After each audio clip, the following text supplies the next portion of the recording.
안녕하세요. DJ 헤라입니다. 오늘의 사연 시작해 보겠습니다. 안녕하세요. 저는 친정아버지가 하고 있던 중소기업을 물려받아서 운영하고 있는 30대 여성인데요. 예비 남편은 유명한 외국계 회사에서 일하고 있어요. 예비 남편이 저한테 정말 다정한 성격이고 화 한 번 제대로 낸 적 없는데요. 친구한테 예비 남편을 소개받았는데 그날 하루 종일 일 얘기만 한 것 같아요. 친정아버지께 이제 막 일을 물려받았을 때라 스트레스가 장난이 아니었거든요. 그날 간단하게 커피를 마시고 밥 먹을 겸 술 한잔 하러 갔는데 제가 술에 취해 별소리를 다 한 거예요. 하루 종일 경쟁사 욕만 하니까 예비 남편이 처음에는 저 말하는 모습 보고 저렇게 무서운 사람은 처음이라고 생각했대요. 대충 이야기 나누고 집에 가려고 했는데 제 인생 가치관이랑 좋아하는 시, 읽었던 책, 음악 등등 취향에 대해 이야기를 나누게 된 거예요. 그게 예비 남편이랑 정확히 일치했고 남편 말로는 30여 년 동안 찾아 헤맨 이상형이었다고 해요. 그 뒤로 예비 남편이 불도저 마냥 적극적으로 나오기 시작했어요. 혜지씨, 이번 주 주말에 뭐해요? 혹시 한강 가봤어요? 저랑 한강 가서 치맥 안 할래요?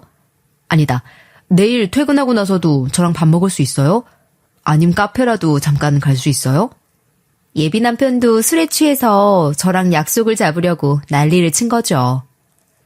저는 너무 피곤해서 집에 갔지만 그날 이후로 중요한 프로젝트가 한꺼번에 몰려든 거예요.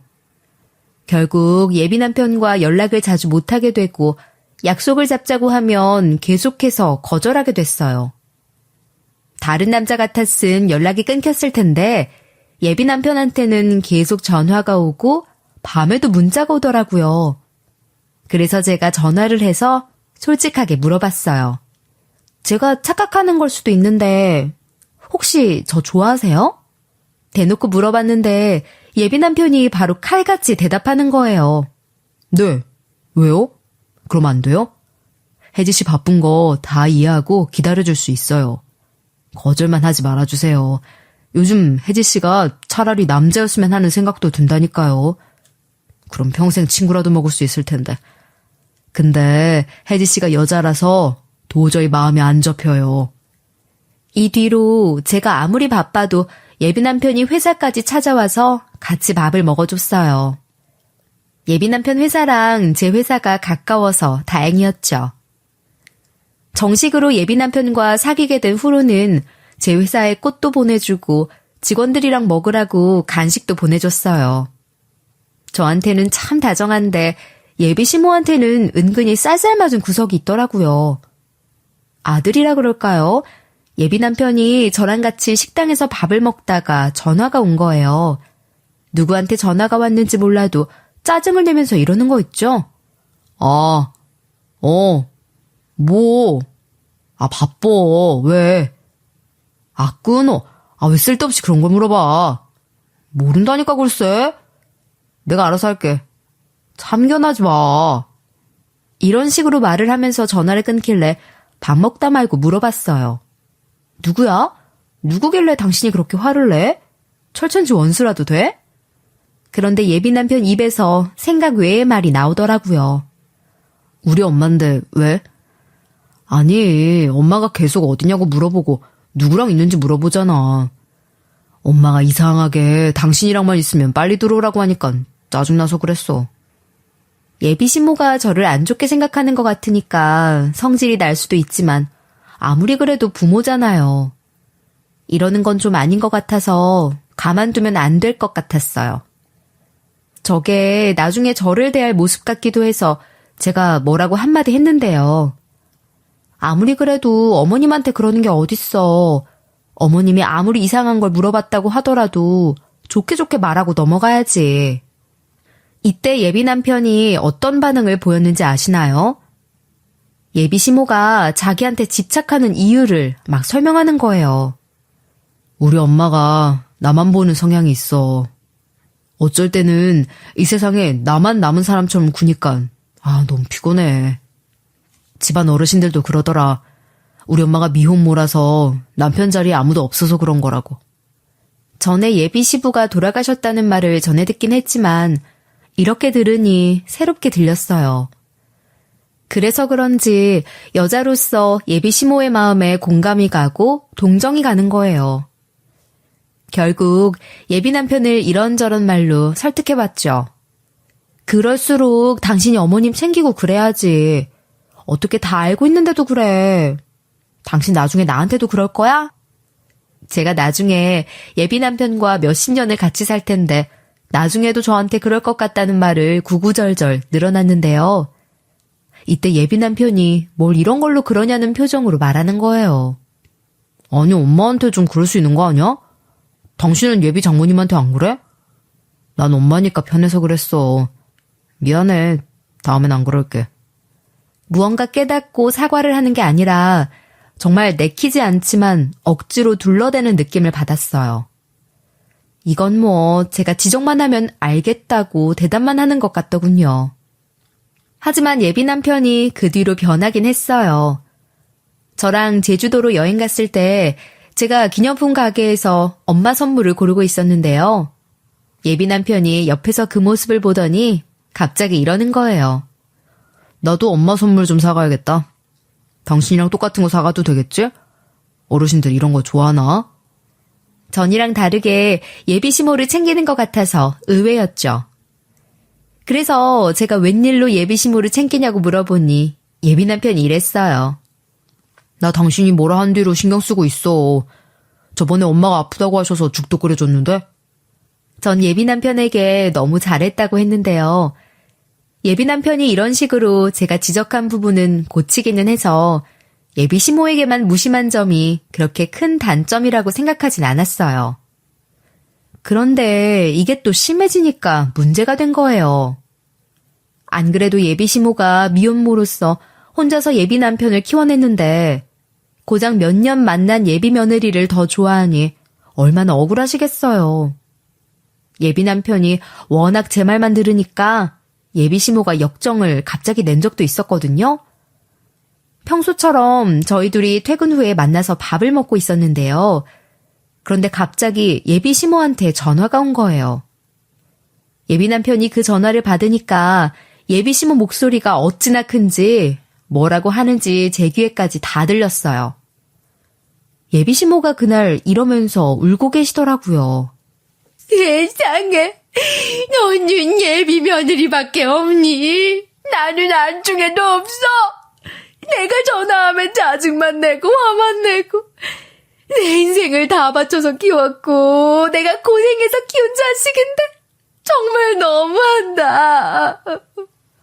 예비 남편은 그런 예비 시모 보고 갑자기 왜 그러냐고 묻고 있길래 제가 얼른 전화를 바꿨어요. 그리고 바로 예비 시모를 이런 말로 달래드렸죠. 어머님, 옆에서 들으려고 한 건 아닌데 다 들려서요. 죄송해요. 어머님 속상하실만 하세요. 제가 봐도 너무 심각한 것 같아요. 사실 우리 그이가 저한테도 그러니까 마음 쓰지 마세요. 거짓말로 위로를 해드리니까 예비 시모가 좀 진정되시더라고요. 전화를 끊자마자 예비 남편에게 잔소리를 해놨어요. 나한테 하듯이 어머님한테도 해. 왜 이렇게 사람 차별해서 눈치 보게 만드는 거야. 당신은 원래 틱틱대고 그런 사람 아니잖아. 어머님이랑 무슨 일 있었어? 예비 남편은 일 같은 건 없었다고 했지만 영 찝찝했죠. 그런데 역시나 예비 남편이 이러는 이유가 있었어요. 예비 남편이 저랑은 연인 사이고 제가 예비 남편을 휘잡고 있으니 처음엔 몰랐던 거였어요. 점점 시간이 지날수록 결혼 얘기가 나오고 제가 의지하는 게 보이니까 저를 다 잡은 물고기라고 생각했나 봐요. 저를 만만하게 생각하는 거예요. 예비 시모가 예비 남편을 오냐 오냐 하면서 잘못 키운 게 보이기 시작한 계기가 생긴 건데요. 예비 남편이 예비 시모에게 예의 없게 대해서 그럴까요? 그 뒤로 예비 시모가 시댁으로 자꾸만 부르는 거예요. 예비 시댁으로 가면 예비 시모가 저한테 이런 말을 하셨어요. 아버지가 아는 회사 물려받았다며?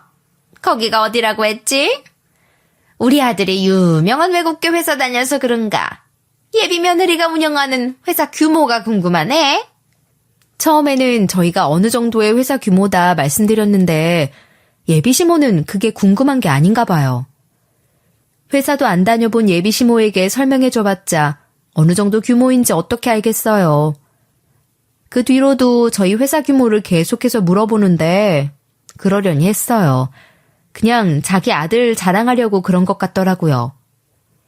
예비 남편 회사랑 저희 회사랑 얄밉게 비교하셨거든요. 우리 아들 회사는 유럽인들 비중이 좀 있어서 일할 때도 영어를 쓴다고 하더라. 회의도 전 세계 사람들하고 화상회의한다고 하던데. 예비 남편에게 들은 말을 저한테 쭉 읊으시면서 말을 멈추시지 않으셨죠. 예비 시모가 이러시면 그저 감탄하며 대단하다고 호응해줬는데요. 어머, 진짜요? 어머님 말이 맞아요. 우리 그이가 대단하긴 하죠. 대학도 정말 좋은 데 나오고 경력도 좋고 저희 회사에서 데려가고 싶을 정도예요. 저는 나름 맞장구 잘 쳐주고 예비 시모 비위도 잘 맞춰줬다고 생각했거든요. 아들 자랑만 하시는 걸로 부족했는지 이제는 예비 며느리인 저 자체를 질투하시는 거예요.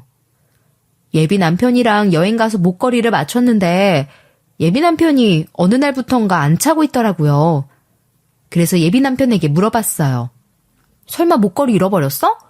우리 사주에 맞게끔 행운을 상징하는 색깔이랑 동물 모양으로 맞춘 건데 없어진 거야? 어디서 잃어버린 건데? 바로 이때 예비 남편 입에서 예비 시모 이야기가 나오는 거 있죠?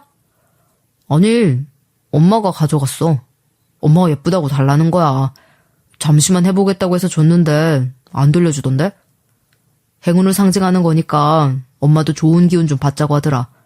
며칠만 하고 있다가 주시겠대. 이 말을 듣고 너무 황당했어요. 커플끼리 맞춘 걸 왜 가져가시냐고 물어봤더니 예비 남편이 너무 당연하다는 듯이 이러는 거예요. 우리 엄마가 원래 내 거 잘 뺏어가. 우리 사이가 좋아서 장난으로 그러는 거니까 너무 신경 쓰지 마. 내가 다시 달라고 하면 돌려주셔. 제가 이 사실을 기분 나빠하니 예비 남편이 제 눈치를 보면서 절 달래주기 시작했어요. 내가 다시 가져올게. 기분 풀어. 내가 잃어버린 것도 아닌데 왜 그래. 커플링도 아니고 엄마가 좀 할 수도 있지. 다음에 절대 안 주고 나만 하고 있을게. 이런 식으로 굴길래 콧방귀를 뀌며 대꾸했죠. 아유, 됐네요. 당신 말대로 커플링도 아닌데 뭐. 아, 그냥 나도 목걸이 안 하고 다녀야겠다. 엄마한테 줘버려야겠어. 농담으로 한 말인데 예비 남편에게 확실히 눈치를 주게 됐나 봐요. 다음 날에도 주말이라 예비 남편을 만나게 됐는데요. 예비 남편이 헐레벌떡 달려와서는 목걸이를 보여주며 이러더라고요. 이것 봐. 엄마한테서 목걸이 가져왔어. 이제 절대 안 삐낄게. 앞으로 이런 일 없을 거니까 당신 기분 풀어. 알겠지? 평소에 안 하던 애교까지 부려주니까 기분이 그나마 괜찮아졌죠. 말로만 예비 시모 말에 안 휘둘리겠다고 한 줄 알았는데 예비 남편이 많이 변했더군요. 그 후로 친구들끼리 해외여행을 다녀오면서 예비 남편 시계를 사왔는데요. 비싼 건 아니었지만 그 나라 특색이 보이는 특이한 손목시계였어요. 예비 남편이 그 손목시계를 계속 차고 다녀서 뿌듯했는데 어느 날 갑자기 저보고 이러는 거예요. 아, 이 시계 사수하고 있느라 힘들었어. 엄마가 그 손목시계 뭐냐고 마음에 든다고 하시는 거야. 자기가 차고 다니겠다고 하면서 시계줄까지 줄이려고 해서 혼났어. 하지만 예비 남편이 제가 멀리 해외까지 가서 사준 거라고 절대 줄 수 없다고 했더니 예비 신모가 자기도 시계를 사달라고 떼를 썼다고 해요. 결국 예비 남편이 예비 신모에게 시계를 사줬는데 예비 남편이 착용한 시계랑 비슷하게 생긴 걸로 샀다는 거예요. 아직 결혼 이야기도 안 했는데 예비 신모를 찾아가서 왜 자꾸 그러냐고 따질 순 없잖아요. 예비 남편이 알아서 직설적으로 이건 아니다, 하지 말라고 하고 뚝심 있게 절 생각해주고 행동해주니까 괜찮을 거라고 생각했어요. 그렇게 예비 남편과는 8개월 정도 만났을 때 덜컥 임신을 한 거예요. 급하게 양가 부모님을 찾아가 결혼 허락을 받았죠. 저는 예비 시모가 저한테 뭐라고 하거나 떨떠름하게 대할 줄 알았는데 너무 잘해주시는 거예요. 제 손에 꼭 붙들고 자기 아들 같은 애랑 결혼하려고 해줘서 고맙대요. 저같이 똑똑하고 잘난 며느리라면 언제든지 시집와도 좋다는 말을 듣고 감동받고 말았죠. 그렇게 상견례 자리도 성사돼서 좋은 분위기 속에서 여러 이야기가 오갔어요. 예비 시모가 그 자리에서도 별말 없이 얼른 결혼하면 쓰겠다고 하셨고요. 하지만 그 뒤로 결혼이 순조롭게 성사되진 않았어요. 정식으로 양가 부모님 허락이 떨어져서 결혼 준비를 하고 있었는데 예비 시모한테 전화가 왔더라고요. 제가 전화를 받자마자 콜록거리더니 이러는 거 있죠? 아유, 며느라, 내가 몸이 너무 안 좋아서 드러누웠으니까 결혼식 좀 미루자. 이 상태로 결혼식 올리면 내가 참여를 못할 것 같아. 이렇게 좀 부탁하마. 그 당시만 해도 예비 시모가 너무 걱정돼서 무슨 일이냐 병문안 가겠다고 했죠. 그랬더니 예비 시모가 부담스럽다고 혼자 쉬고 싶다고 하셔서 결국 그날은 병문안을 못 갔는데요. 그때부터 기한 없는 기다림이 시작됐어요. 물론 저도 그동안 예비시모 병문안을 가서 계속 눈치를 봤어요. 예비시모가 아프다고 할 때마다 병문안을 간 거죠. 그런데 매번 예비시모 혈색이 너무 좋고 멀쩡해 보이는 거예요. 제가 어쩌다 웃긴 이야기를 하면 방심한 표정으로 크게 웃어버린 적도 있었어요. 하지만 결혼 얘기만 꺼내면 예비시모가 이마를 짚고 이러시더라고요. 아이고, 며느라, 내가 몸이 안 좋은데 좀 미루자. 애가 왜 이렇게 급하니? 안 그래도 아버지 자리도 없는데 어머니 자리까지 비워둘 순 없잖니? 이 뒤에 바로 들어누우시고 끙끙 앓으시는데 어쩌겠어요. 결국 예비시모에게 쉬시라고 얘기하고 자리를 나왔어요. 집으로 오는 길에 친정엄마한테 전화를 걸어 예비시모가 여전히 아프시다고 말씀드렸죠. 엄마도 너무 걱정하시면서 이러시더라고요. 사부인이 매일 아프다는데 기다릴 거냐? 이런 식으로 계속 결혼을 미룰 순 없잖니. 친정엄마는 이러다 파혼하는 거 아니냐 걱정하셨지만 아프다는데 손 쓸 수 있는 방법이 없었어요. 저도 마냥 당하고 있을 순 없어서 예비 남편이랑 작전을 짰죠. 예비 남편은 이번에도 제 편에 서서 제가 시키는 건 뭐든 하겠다고 했어요. 그리고 같이 예비시댁을 찾아갔는데요. 이번에도 예비시모가 하나도 안 아파 보이는 거예요. 멀쩡한 얼굴로 TV를 보시다가 저랑 눈이 마주치자 이렇게 중얼거리셨어요. 아이고, 삭신이야. 며느리 왔니? 오늘은 그나마 좀 나은데 여전히 힘드네. 병원에서도 집에서 쉬고 있으라고 하더라. 나 때문에 결혼을 계속 미루게 돼서 미안하네. 예비시모가 이번에도 절 걱정하는 척 콜록거렸지만 전 이미 예비시모를 파악한 상태였어요. 저도 다 방법이 있었죠. 질투심에 이러는 것 같아 예비 남편을 앞세웠어요.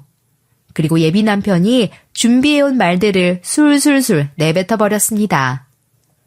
엄마, 우리 혜지 배를 좀 봐봐. 점점 불러오고 있잖아. 결혼 더 이상 미루면 안 돼. 결혼 준비는 이미 끝났고 이번 달은 결혼식 올려야 하니까 그렇게 알고 있어. 그런데 예비 시모가 갑자기 들어눕더니 엉엉 울면서 소리치는 거예요. 뭐가 어쩌고 저째? 니들은 내가 불쌍하지도 않냐? 난 네 엄마도 아니야? 나는 머리가 아파 뒤질 것 같고 속이 답답하고 울렁거리는데 어떻게 그럴 수 있어? 예비 남편이 이때도 절대로 물러서지 않고 밀어붙이면서 이야기하더라고요. 그렇게 힘들면 병원에 입원을 해. 평소에 병원도 안 가고 상태도 괜찮아 보이던데 왜 결혼 얘기만 꺼내면 그래? 설마 우리 결혼 반대하는 거야? 예비 시모가 더 이상 회피하지 못하도록 똑바로 물어보니까 예비 시모가 그 말엔 대답을 못하더라고요. 그저 아이고 아이고 곡소리를 내다가 눈을 감으셨어요. 이번엔 저도 가만히 있을 수 없어서 예비 시모를 향해 물어봤죠. 어머님, 솔직하게 말해보세요. 제 어떤 점이 마음에 안 드시는 거예요? 말 못할 무언가가 있어서 이러시는 거죠? 말씀 좀 해보세요. 제가 고쳐볼게요. 이렇게 속 터놓고 물어봐도 소용이 없었어요. 예비 시모가 눈을 감은 채 마음에도 없는 소리를 하셨거든요. 아니다. 그런 거 아니다. 우리 예비 며느리 최고다. 내가 이래서 미안하다. 내가 갑자기 아프고. 아유, 내가 못난 년이다. 이러면서 눈물만 흘리시는데 아무리 얘기 드려도 도돌이 표인데 어쩌겠어요. 우리 회사랑 남편네 회사가 인수합병을 해야 해서 결혼이 급하다고 했는데도 예비 시모가 한 귀로 듣고 한 귀로 흘려들었어요. 저흰 이럴 줄 알고 다 작전을 짜놨죠. 제가 답답해서 예비 남편에게 눈치를 주니까 예비 남편이 제 눈빛을 기가 막히게 알아보고 말했어요. 그럼 우리 혼인신고부터 하고 결혼식은 애 낳고 하지 뭐. 예비 장모님이랑 예비 장인어른께 미리 말씀드리고 올게. 엄마 아프다니까 빨리 나가야겠다. 다음에 병문안 올게. 푹 쉬어. 예비 남편의 한마디에 예비 시모 얼굴이 새하얗게 변해버리는 거예요. 저도 예비 시모께 몸조리 잘하시라고 꾸벅 인사를 하고 예비 남편이랑 같이 나오는데 예비 시모가 차마 저희를 붙잡진 못하고 허망하게 바라보는 게 느껴졌어요. 역시나 제 예상대로 바로 다음 날 예비 시모가 저희를 또 부르는 거예요. 그래서 퇴근하고 예비 남편이랑 같이 시댁에 갔죠. 예비 시모가 저희를 보자마자 고개를 푹 숙인 채 말씀하셨어요. 그동안 내가 민폐를 끼친 것 같다. 이번 달에 결혼식 올리자. 안 그래도 우리 예비 며느리 배가 많이 불러왔더라. 아프더라도 무리해서 갈 테니까 얼른 해. 아들을 떠나보내는 게 그렇게 싫으셨을까요? 전 알겠다고 말씀드리고 그런 예비 시모가 안쓰러워서 준비해온 죽을 드리고 가려고 했어요. 그런데 예비 시모가 갑자기 선물이라고 검은색 봉지 하나를 쥐어주는 거예요. 그 봉지 안에는 무슨 가루가 잔뜩 들어있었죠. 제가 봉지 안 냄새를 조금 맡아보고 쎄한 느낌이 들어서 웬 가루냐고 물었어요. 바로 이때 예비 시모가 이러시더라고요. 임산부한테 좋은 가루다. 이거 챙겨 먹으면 뱃속에서 아기가 튼튼하게 자란대. 물이나 우유에 타 먹으면 되는데 매일매일 챙겨 먹어야 좋다고 하더라. 그 말을 듣고 다시 냄새를 맡아봤는데 느낌이 율무차 가루 같은 거예요. 자꾸만 불길한 예감이 들어서 예비 시모에게 확인차 물어봤어요. 이거 율무차 가루는 아니죠? 율무차는 임산부나 수유부가 주의해야 할 음식 중 하나로 알고 있거든요. 냄새나 색깔이 너무 율무차 같아서요. 예비 시모가 그동안 한 전적이 있었기 때문에 혹시나 하고 의심해 본 거였는데요. 그런데 예비 시모가 바로 짜증을 내면서 이러시더라고요. 뭐? 이게 어딜 봐서 율무차라는 거냐? 설마 지금 시애미를 의심하는 거냐? 나 참 어이가 없어서. 내가 임신한 예비 며느리한테 율무차 먹일 사람으로 보여? 그렇게 의심되면 먹어보라고 해서 예비 남편이 냉큼 맛을 봤죠. 예비 남편 입맛에도 율무차 같다는 거예요. 예비 시모가 그 말을 듣고 움찔거리다가 강하게 소리치셨어요. 무슨 소리 하는 거야? 율무차 아니다. 길 가다가 파는 걸 봤는데 임산부한테 좋은 건강가루라고 해서 사온 거야. 계속해서 역정을 내시길래 결국 알겠다고 했어요. 집으로 가져가서 다른 사람 주면 되니까 가져가겠다고 했죠. 그런데 예비 시모가 제 손에서 봉지를 획 가져가시면서 이러시더라고요. 아니, 나도 기분 나빠서 주기 싫다. 먹기 싫으면 먹지 마라. 다음에 너한테 뭐 주는 일 없으니까 그렇게 알고 있어. 율무차같이 생긴 가루가 든 봉투를 쓰레기통에 집어넣으셔서 깜짝 놀랐어요. 예비 남편도 놀라서 예비 시모에게 정색을 하며 물어봤죠. 아니면 아닌 거지 왜 이렇게 예민하게 굴어? 엄마의 말로 이상하게 굴지 말고 의심스럽게 굴지 마. 엄마 요즘 따라 수상해. 왜 자꾸 안 하던 짓을 해? 예비 시모가 그 말을 듣고 얼굴이 새빨개져서는 방 안으로 들어가 버리더라고요. 예비 남편이 한마디 해서 다행이지 예비 남편 아니었음 열불나서 미칠 뻔했죠. 그 뒤로 또 예비 시댁을 찾아가서 얼른 결혼식을 올리게끔 머리 좀 쓰려고 했는데 그러지도 못하게 됐어요. 제가 운영하던 회사가 커져서 남편 회사를 인수합병하게 됐기 때문인데요. 그때 예비 남편이 다니던 회사에서 기존 사장이 물러나고 전문 경영인을 CEO로 세웠더니 취임한 지 1년 정도 지나서 홀랑 회사를 넘겨버린 거예요. 예비 남편 말로는 뭔 회사랑 인수합병했다길래 당연히 예비 남편 쪽에서 회사가 인수를 했다는 건 줄 알았다고 해요. 예비 시모가 늘 자랑하던 것처럼 예비 남편 회사가 유명한 회사였으니까 그랬나 보죠. 근데 알고 보니 49대 51 비율로 인수합병을 했는데 예비 남편 회사가 49였던 거예요. 예비 남편은 그냥 대리 나부랭이 평사원이라 괜찮았는데 매일 하루가 멀다 하고 임원실에서 곡소리가 났다고 하는데요. 외국계 회사라 그런 건지 해고도 너무 빠르게 진행됐다고 합니다. 차 부장급부터 시작해서 임원들이 거의 다 잘려나갔대요. 인원은 진짜 소수가 됐고 나머지 인력은 인수한 저희 회사 쪽 인력으로 채워졌죠. 한마디로 한순간에 유명한 회사가 중소기업급이 된 거예요. 예비 남편 회사가 원래 이노베이션 어쩌고 하면서 시스템을 자꾸만 바꿔댄 적이 있어서 시스템 바뀌는 건 그럭저럭 괜찮다고 해요. 그런데 풍요롭던 복지의 폭이 서서히 줄어들고 만 건데요. 이제는 복지도 저희 회사처럼 중소기업급으로 바뀐 거예요. 원래 출장 가면 식비 지원이 됐는데 안 되는 걸로 바뀌었어요. 야근할 때도 저녁 식사 비용이 지원됐다고 하더라고요. 예를 들어서 야근할 때 식비가 15,000원까지는 지원이 돼서 밥 먹고 남은 돈으로 커피를 사 먹어도 됐었대요. 하지만 이제는 영수증 하나만 처리되는 걸로 변경돼서 밥이랑 커피 둘 다 먹을 수 없도록 바뀌었다고 하는데요. 이런 상황에서 제가 하루아침에 예비 남편 회사 대표가 됐고 예비 남편도 최연소 임원으로 승진시키니 당연히 비난을 거세게 받았죠. 회사로 출근하던 길목 쪽에 흡연 부스가 하나 있었거든요. 거기가 회사랑 좀 떨어져 있어서 직원들이 모여 편하게 이야기하고 있다는 사실을 알고 있었어요. 얼굴을 숨긴 채 그 안으로 들어가서 담배를 피는 척 귀동냥을 했었는데요. 매일매일 출근할 때마다 흡연 부스에 들러서 직원들의 적나라한 불만 사항을 쭉 들어왔던 거였어요. 그러다가 저희 회사 직원으로 추정되는 남자들 사이에서 이런 소리가 들렸어요. 아니, 이번에 인수합병되면서 임원직들 전부 다 잘린 것도 모자라 복지 난리 났대. 심지어 대리급 임원직 됐다고 하던데. 아무리 회사 다니기 힘들어도 이름값 때문에 다녔는데 더 이상 다닐 이유가 있을까? 그만둘까 말까 고민되네. 역시나 제 예상대로 사원들 반응이 안 좋더라고요. 복지는 어떻게든 복구해 볼 생각이지만 저희 회사에 저 말고 임원직이 없었으니 예비 남편 도움이 절실했어요. 그 뒤로 임원직 고용을 노렸지만 쉽지 않았거든요.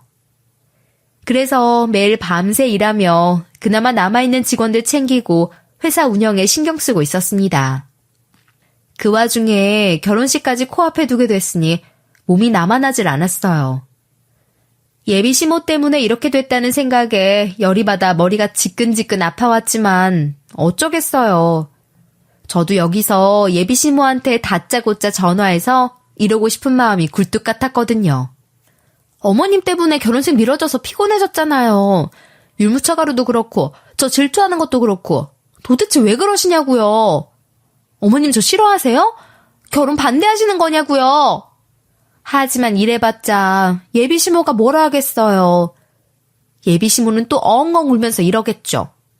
세상에 그게 무슨 소리니. 우리 며느리 안 싫어한다. 결혼 반대하는 거 아니야. 그것도 율무차 가루 아닌데 내 아들이랑 네가 오해한 거라니까.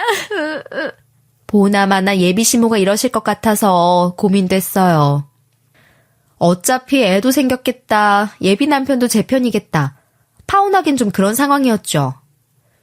원래는 인수합병 전에 결혼할 예정이었는데 예비 시모 때문에 일이 꼬인 거였어요. 그렇게 스트레스가 머리 끝까지 차고 있는데 결혼식이 일주일 남은 시점이었어요.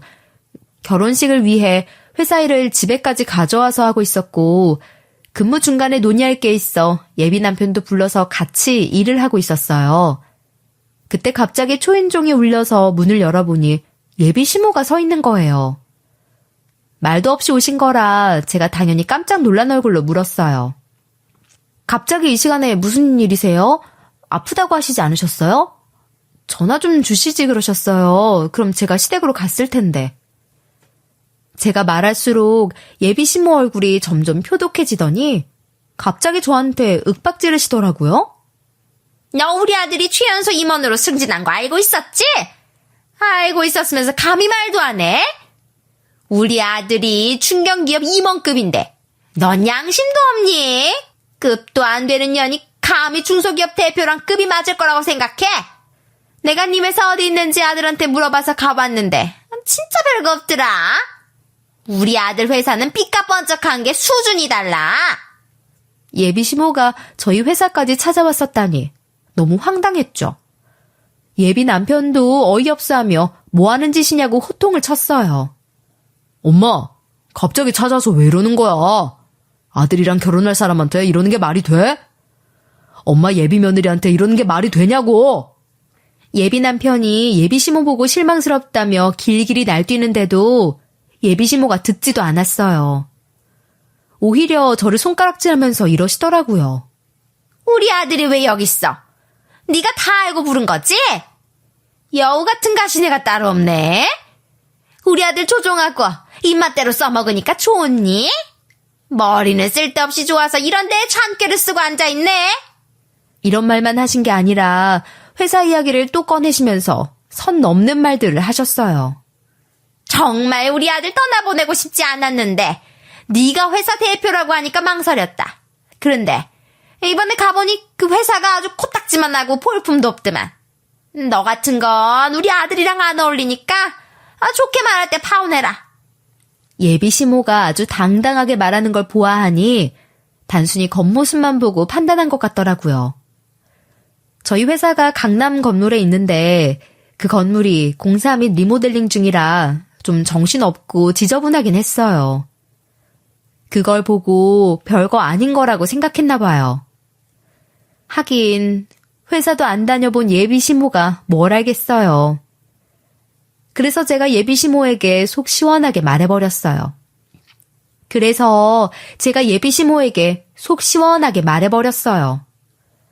아줌마 아드님, 제가 승진시킨 건데요. 아버지한테 물려받은 회사 커져서 오빠 회사 인수합병 했거든요. 그러면서 제가 오빠 회사 대표가 된 거예요. 이러면서 제 대표 명함을 꺼내서 보여줬죠. 이때 예비 시모가 고개를 푹 숙이길래 혹시나 하고 제가 질문을 한번 해봤어요. 저 무시하고 무턱대고 질투하신 거 사과하실 거예요? 다른 건 사과 안 하셔도 절 해치려고 율무차 가루 먹이시라고 한 건 사과하셔야 해요. 사과 안 하시면 이대로 파혼하고 예비 남편 자를 수밖에 없어요. 예비 시모가 그렇게 좋아하는 아들이 잘릴 위기이니 당연히 미안하다고 하실 줄 알았어요. 그런데 예비 시모가 대표 명함을 보고 입이 떡 벌어지기는커녕 이상한 반응을 보이는 거예요. 역대급 반전이 바로 제 눈앞에 펼쳐졌죠. 예비 시모가 울면서 예비 남편한테 매달리더니 이런 막말을 하시더라고요. 아들아, 저것이랑 그냥 파혼해라. 저런 식으로 공갈을 해대는데 날 버릴 거야. 나 버리고 결혼할 거냐고. 내가 새어머니라서 그래? 네 아버지 본처가 아니라서 그러냐고. 예비 남편이 그 말을 듣고 저보다 더 놀라서 눈이 땡그레지고 말았어요. 그리고 저보다 먼저 나서서 예비 시모에게 물어본 거죠. 그게 무슨 소리야? 본처가 아니라니. 그럼 내 친엄마가 아니라는 말이야? 엄마, 그냥 내 결혼 반대하려고 거짓말 하는 거지? 예비 남편이 떨리는 목소리로 말도 안 된다고 하는데 예비 시모가 사실을 전부 다 말해주더군요. 그동안 모르고 있었어? 나는 네가 알게 된 줄 알고 나한테 이러는 줄 알았다. 사실 그동안 숨기고 있었어.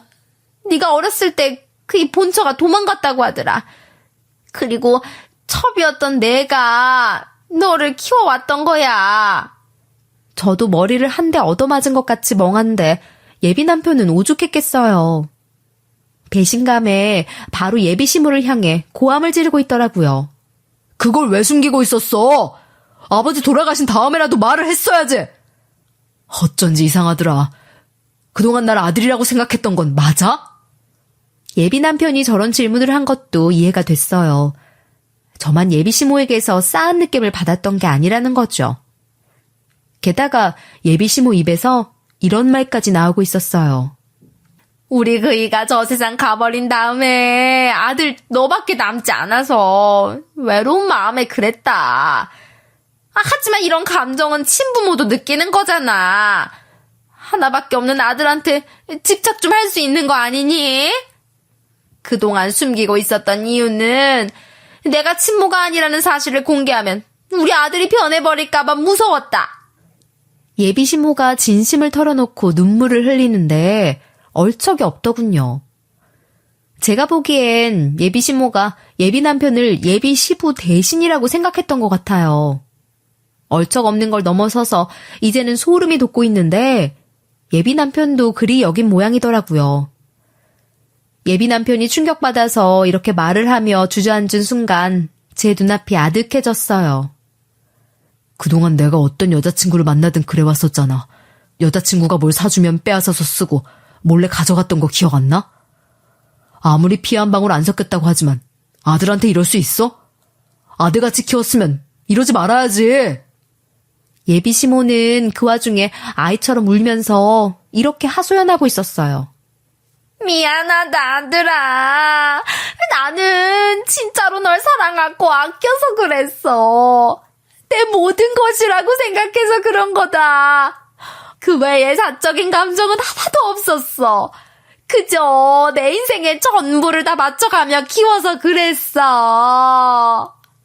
예비 시모가 예비 남편 바지가랑이를 붙들며 사정하다가 이번엔 제 쪽으로 몸을 틀었어요.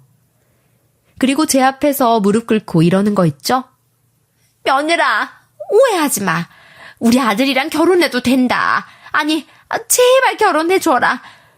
내가 너에 대해 착각을 하고 있었어. 고작 해본 거라고는 식당에서 설거지하고 남의 집 청소해온 내가 뭘 알겠니? 내가 내 분수를 모르고 너에 대해 평가를 하고 말았다. 늙은 시애미가 실수 좀 할 수 있는 거 아니냐? 사람은 살면서 한 번씩 실수하곤 하잖아. 뱃속에 있는 네 애기 생각해서라도 딱 한 번만 봐줘라. 어? 우리 아들이랑 결혼하면 내가 잘할게.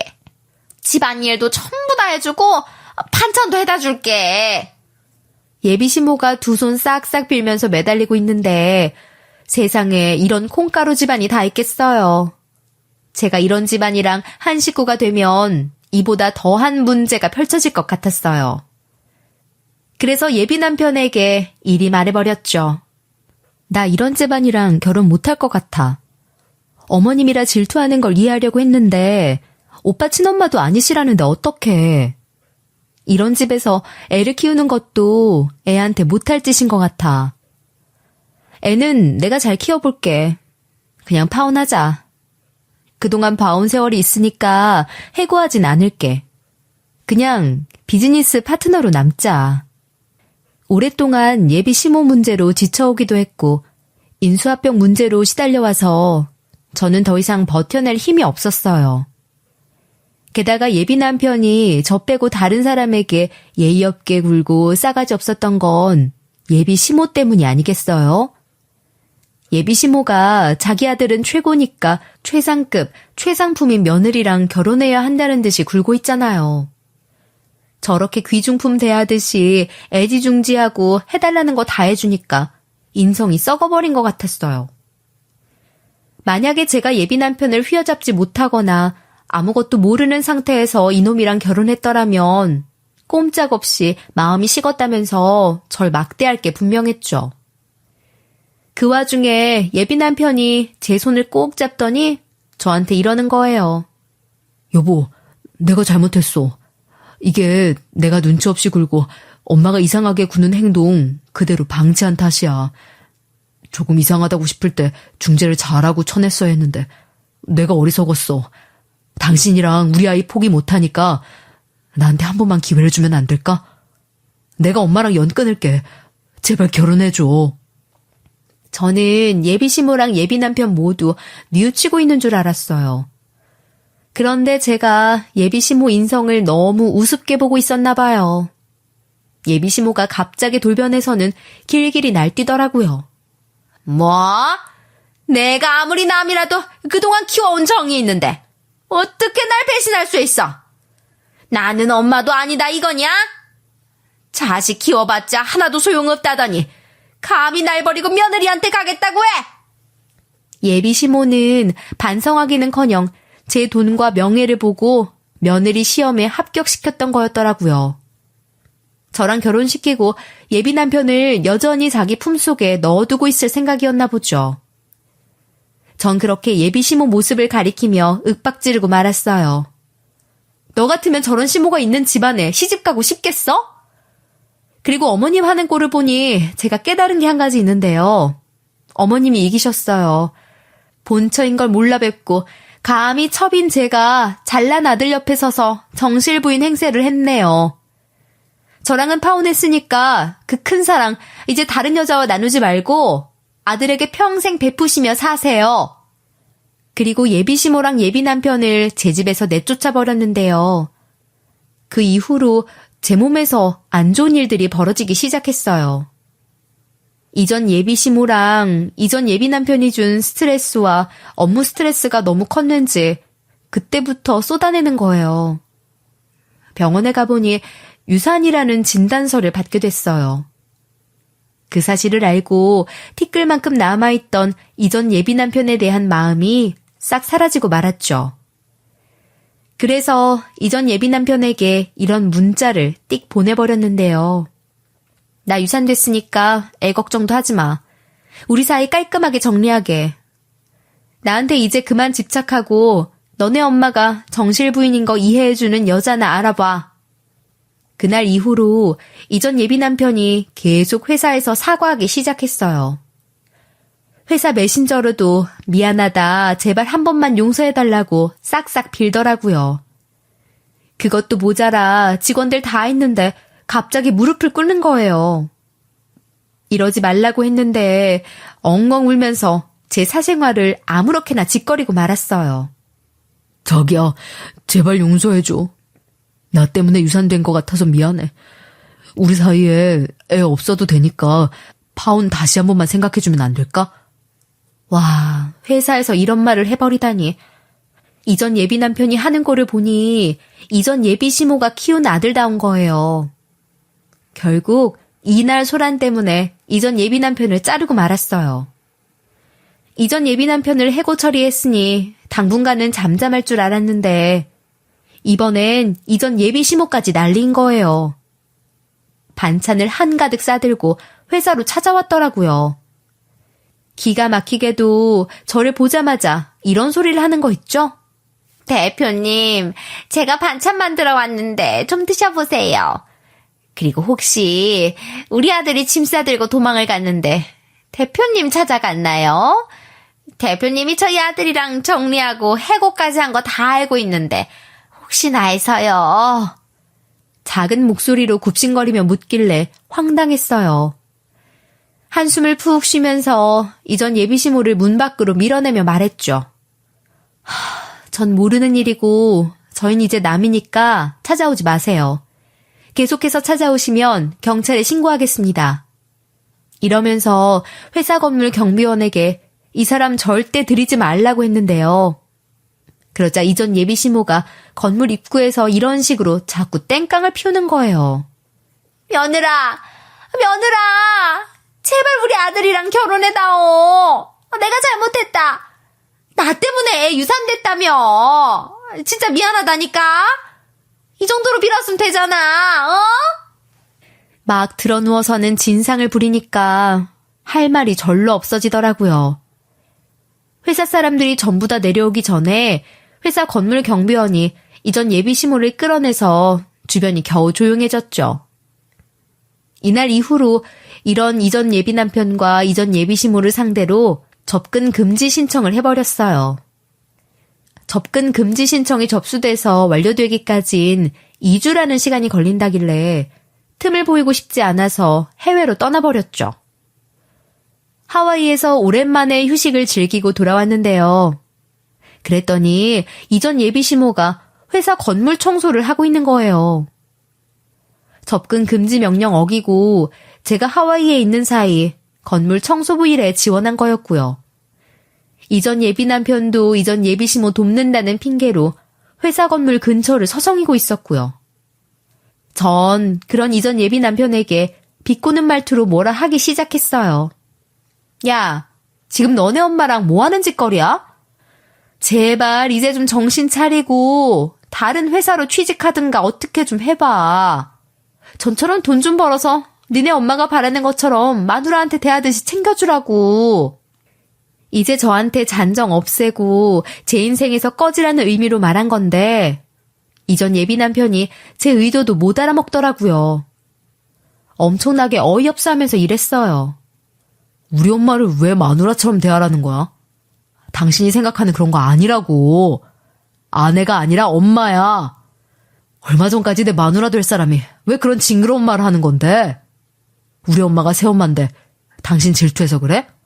고작 그런 것 때문에 그러냐고. 그런데 친엄마도 며느리 질투하는 집안들 많잖아. 당신이 더 잘하면서 왜 이러는 건데? 친구들 중에서 그런 집안 식구들 없어?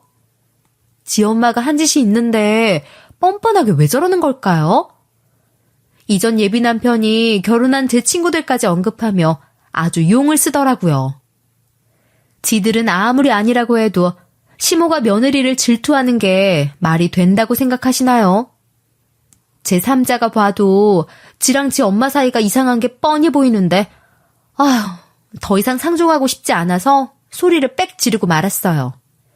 지금 네가 하는 말 들어보니까 네 엄마가 친엄마라고 해도 내가 시집 안 갈 거야.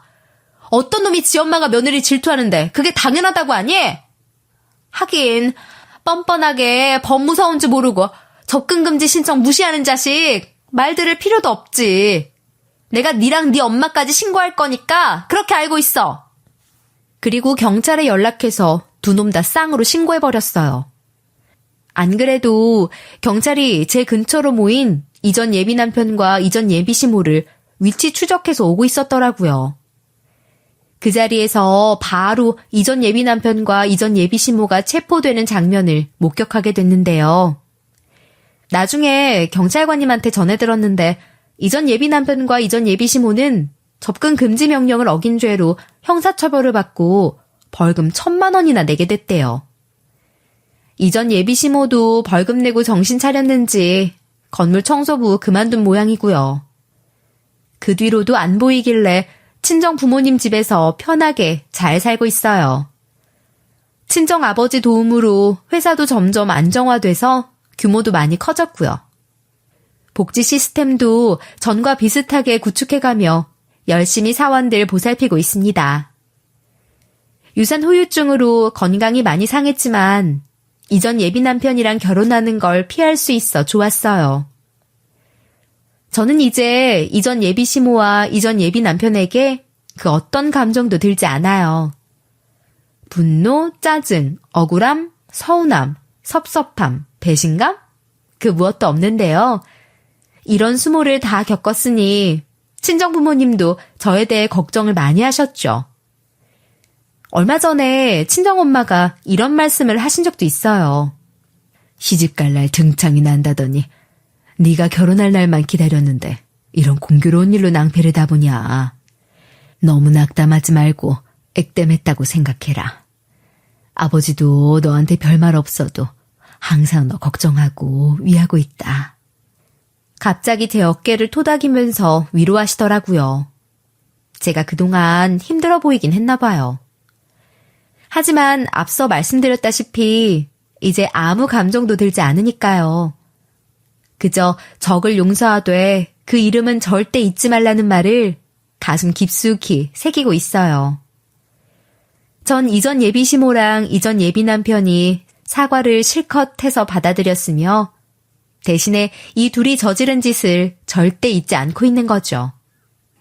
평생 제 머릿속에 기억해뒀다가 비슷한 놈들을 만나면 피할 생각이에요. 파혼한 걸 슬퍼하기보단 이전 예비 시댁 식구들 덕분에 기가 막힌 교훈을 얻었다고 생각하는 중이네요.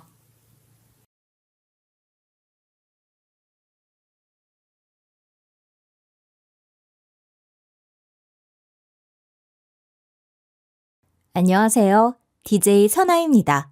오늘의 사연 시작해 보겠습니다. 안녕하세요. 2024년 갑진년의 주인공 88년생 30대 중반의 여자예요. 여러분은 혹시 내가 드라마의 주인공이 되어본다면? 영화 속 저 상황이 나한테 벌어진다면 이라는 상상을 해보신 적이 있으신가요? 저는 살면서 그런 상상을 해보지는 않았지만 의도치 않게 직접 겪어보기는 했어요. 참 안타깝게도 나쁜 쪽으로 말이에요.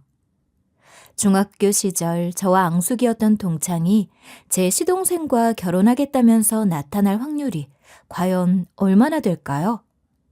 그리고 그 동창에게 통쾌하게 복수를 했다면요? 자, 저는 오늘 한 편의 드라마와도 같았던, 한 편의 영화와도 같았던 저의 이야기를 여러분께 전하려고 해요. 제가 어떤 일을 겪었는지 함께 들어보실래요? 그래서 그 전교 2등이 전교 1등을 확 계단에서 민 거지. 저와 같은 연령대 혹은 비슷한 연령대를 가지신 분들이라면 흔히들 이 괴담을 들어보셨을 것 같아요. 전교 2등이 자신이 전교 1등이 되기 위해 전교 1등을 계단에서 밀었다는 이야기 말이에요. 저의 중학교 시절, 저한테도 괴담 속 전교 2등 같은 동창이 있었어요. 너는 제발 좀 근거 있는 얘기 가지고 소문을 내.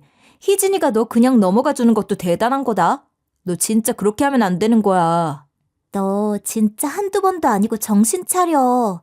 그거 너한테만 안 좋은 영향 가는 거 몰라? 내가 뭘? 내가 왜 없는 얘기 지어낸다고 생각하는 건데? 니들이야말로 내 말 안 들었다가 나중에 후회하지 마. 후회는 네가 하는 거겠지. 대체 내가 너한테 뭘 잘못했다고 이러는 거야? 너 진짜 적당히 해. 같은 반 친구들에게 핀잔을 자주 듣던 그 동창. 그 동창은 저한테 많은 시기 질투를 소유하고 있는 친구였어요. 저에 대해서 말도 안 되는 소문을 낸다거나 하는 일로 반 친구들의 미움을 받는 게 일상이었죠.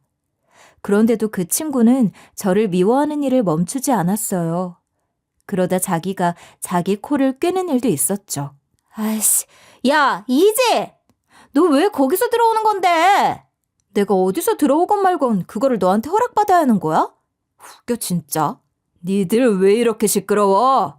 이 자식들이 아주 방학 코앞이라고 말이야. 선생님, 안 돼요, 안 돼! 때는 이러했어요. 기말고사를 마치고 겨울방학을 앞두고 있던 시기였죠. 다들 그렇다시피 시험도 끝났겠다. 방학도 얼마 남지 않아서 다들 교실에서 영화를 보거나 하면서 교실은 놀자는 분위기였어요. 그날 저는 교실 후문이 아닌 앞문으로 들어왔는데 저를 미워하던 친구가 제가 앞문으로 들어오자 아주 난리를 치는 게 아니겠어요? 네가 왜 앞문으로 들어와? 하면서 말이에요. 제가 어디로 들어오든 자기가 무슨 상관인가 싶어 저는 그 친구 말을 무시했어요. 그런데 제가 앞문으로 들어옴과 동시에 무서운 학년 주임 선생님이 저희 반 조용히 하라고 뒷문을 벌컥 열고 들어온 것이었죠. 그리고 그대로 이거 뭐야? 이거 누가 그랬어? 김소연, 너 너냐? 너는 어떻게 된 계집애가 하루가 멀다 하고 사고를 치냐? 어? 당장 이거 안 치워? 어떡해, 우유 폭탄이네. 아휴, 야, 저거 상한 우유 아니야? 냄새가 장난 아닌데? 쟤는 이제 학주한테 죽었다. 어마디 어마다고 소문난 학생 주임 선생님은 그대로 머리에 우유 세례를 받으시게 된 것이었어요. 저를 미워했던 친구가 저 한 명 괴롭히겠다고 뒷문 위쪽에 유통기한이 지난 우유를 설치해둔 것이었죠. 그런데 하필 제가 그날따라 앞문으로 들어왔고 저 대신에 학년 주임 선생님이 그 썩은 우유 세례를 받게 된 것이었고요. 김소연! 너 당장 체육복 입고 운동장으로 나가! 저거는 아주 그냥 1년 내내 사고를 쳐 아주! 선생님, 그게 아니라요. 제가 선생님께 그러려고 한 게 아닌데. 누구한테 하려고 했던. 도대체가 너는 왜 그렇게 별나게 구는 거야, 당장 운동장으로 나가! 결국 그 친구는 학년 주임 선생님을 제대로 열받게 해서 그 추운 겨울에 체육복을 입고 운동장 오리걸음을 돌기도 했습니다. 이쯤에서 궁금하시죠? 그 친구가 저를 왜 그렇게 미워하는지 말이에요. 그 이유는 아주 간단했어요. 제가 자기보다 공부를 잘해서라는 이유가 있었고, 그리고 자기보다 친구도 많고 집도 잘 살아서였죠. 너는 계집애가 칠칠 맞게 이런 걸 두고 다녀. 사람 피곤하게 오라가라야. 그리고 너 엄마한테 전화해서 생활비나 보내라고 그래. 자기가 낳은 딸 자식 거둬주는데 왜 날짜를 안 지킨다니 너희 엄마는. 뭐야? 누군데 저래? 소연이 이모잖아. 소연이 쟤 이모 집에서 얹혀 산다던데? 당시에 그 친구는 어머니 아버지의 이혼으로 이모 집에서 살았는데 얹혀서 지내는 이모네 집도 넉넉하지 않은 형편이었나 봐요. 어딘가 그늘진 모습을 보면서 그 친구가 이모 집에서 마음 편히 지내지 못하고 있다는 것을 짐작할 수 있었죠. 제가 아는 이모라는 사람과는 너무 달랐던 소연이의 이모는 소연이를 눈의 가시처럼 여겼던 것 같았네요. 야, 소연, 너 진짜 수학여행 안 가? 가자. 같이 가서 장기자랑도 하게. 우리 지금 인원 부족하단 말이야. 안 가. 수학여행 가봤자 어차피 선생님들이 하라는 대로 다니기만 하는데 무슨 재미로 거기를 가냐? 니들끼리 다녀. 야, 희진아, 쟤 저거 거짓말이다? 아까 수정이가 교무실에서 들었는데 쟤 돈 없어서 수학여행 못 가는 거래. 선생님이 쟤네 이모랑 엄마한테 전화해서 막 설득하던데? 저는 돈 때문에 수학여행을 못 간다는 그 친구의 이야기가 마음이 아팠어요. 그래서 저희 엄마에게 말씀을 드려 그 친구 수학여행비를 몰래 대신 내주었죠. 그런데 여러분도 아시다시피 세상에 비밀이 있겠어요? 교무실에서 새나간 것인지 학부모회에서 새어나간 것인지 결국 밖으로 이야기가 새어나가고 말았죠. 그런데 어린 마음에 그 친구는 제가 수학여행 경비를 내준 게 자존심이 상했었나 봐요. 너 지금 나 앞세워서 착한 척하는 거야? 그렇게 사람 팔아먹어가면서 네 이미지 챙기니까 좋아? 좋냐고. 내가 너한테 고맙다고 절이라도 할 줄 알았어? 웃기지 마. 다른 친구들이 희진이 진짜 착하다. 소연이 너는 좋겠다. 공짜로 수학여행 가네? 라며 말한 것이 싫었던 건지 소연이는 그 다음부터 저를 저렇게 미워했어요. 그런데 더 안타까운 건 그 친구가 저를 괴롭히려고 헛소문을 내고 옳지 못한 행동을 하면 할수록 친구들한테 더 미움을 받으며 그 친구가 더더욱 혼자가 되었다는 사실이었죠. 그러던 중 소연이가 배꼽 잡고 웃는 일이 생겨났습니다. 원숭이도 나무에서 떨어질 날이 있다더니 딱 이희진 너희 집이 그런 거네. 너 이제 어떻게 하냐? 야, 너 뭐 하는 거야? 희진이 지금 속상한데 왜 그래? 이게 웃기냐? 난 너무 웃긴데? 그렇게 자기네 부모님 돈 가지고 착한 척 공주놀이 하던 게 이제는 생거지꼴 된 거잖아. 니들은 이게 안 웃겨? 니들도 웃기면 웃기다고 솔직히 말해. 그러게 말이에요. 참 웃긴 일이죠. 그렇게 잘 살던 우리 집이 한순간에 망하게 되었고 그 여파가 큰 탓에 온 가족이 뿔뿔이 흩어져 살게 되었던 것이었어요. 그 당시에 저는 어린 마음에 그런 소리를 듣는 게 너무 싫어서 고등학교에 따로 진학하지 않고 검정고시를 보기로 결정했어요. 야, 이희진, 너 그럼 중졸인 거야? 너 어떡하냐? 이제 어디 가서 누가 학력 물어보면 중졸이라고 해야겠네? 내가 고등학교 졸업 앨범 받으면 거기에 네 얼굴이라도 합성시켜줄까?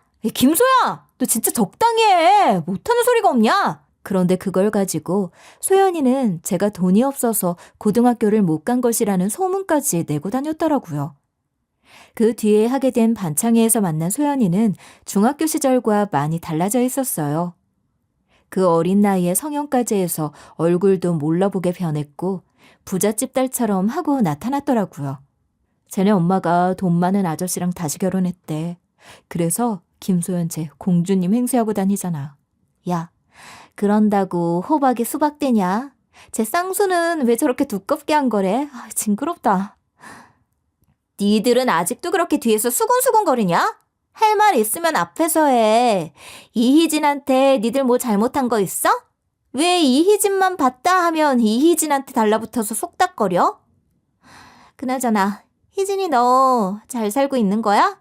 아직도 이 집 저 집 전전하면서 사는 중? 그날도 소연이는 저를 못 잡아먹어 안달이 나 있는 상태였죠.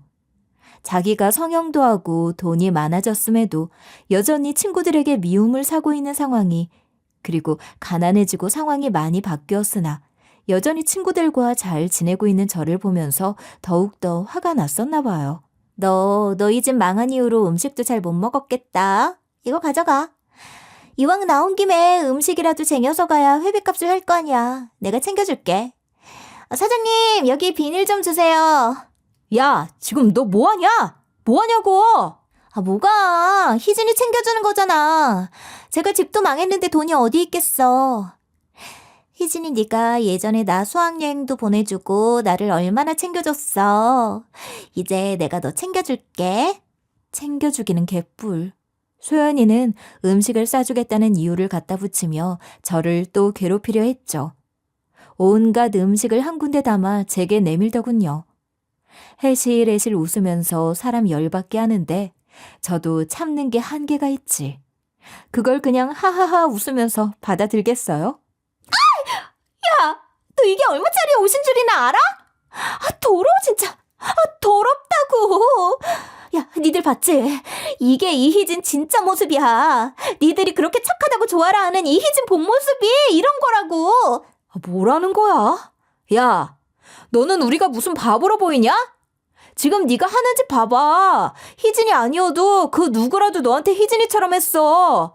아니, 했으면 더 했지 덜 하진 않았을 거다. 저는 그 비닐째 소연이 얼굴에 뭉개버렸어요.